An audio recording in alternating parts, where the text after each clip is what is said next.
Halo, perkenalkan saya Zahwa Konita Hasyilah dengan ANPM 44232100035. Pada kesempatan kali ini saya akan menjelaskan konfigurasi dasar dan klasifikasi data emisi.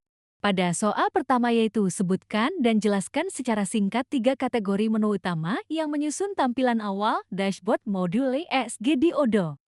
Pertama-tama kita masuk ke modul ESG. Dan berikut tampilannya di sini terdapat 3 kategori yaitu kumpulkan atau collect, kedua ada ukur atau measure, dan ketiga yaitu act.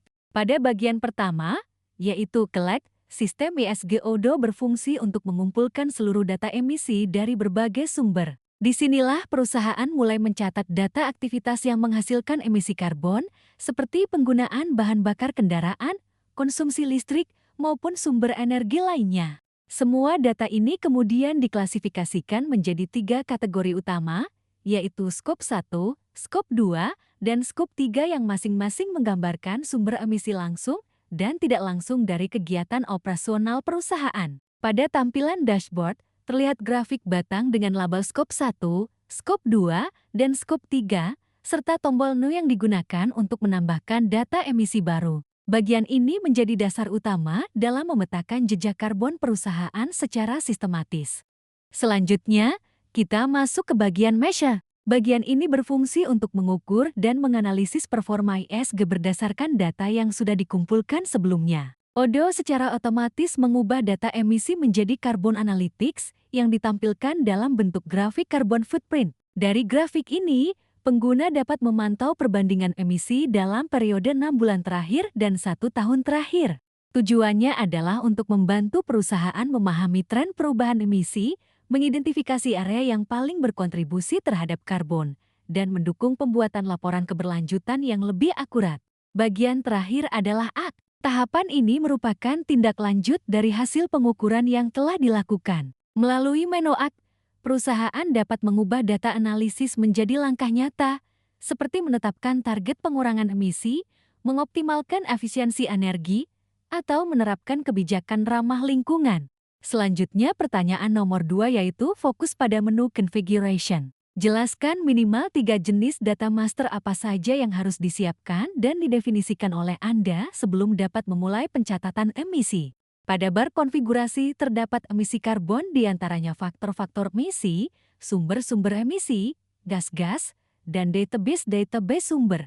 Pada faktor emisi merupakan nilai standar yang digunakan untuk menghitung besarnya emisi karbon yang dihasilkan dari suatu aktivitas. Misalnya, setiap liter bahan bakar solar memiliki nilai faktor emisi tertentu dalam satuan kilogram Cow per liter.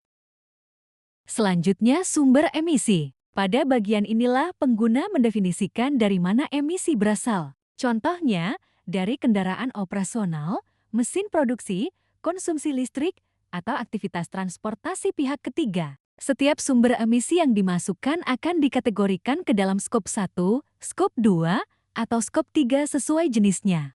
Bagian ketiga adalah gases atau gas-gas. Pada bagian ini, sistem memungkinkan kita mendefinisikan jenis gas rumah kaca yang akan dipantau dan dihitung. Beberapa contoh gas yang umum didaftarkan meliputi karbon dioksida (CO), methane (CH), dan nitrous oxide (NO). Setiap gas memiliki potensi pemanasan global yang berbeda, sehingga data ini akan membantu perusahaan memahami jenis gas apa yang paling dominan berkontribusi terhadap jejak karbon mereka.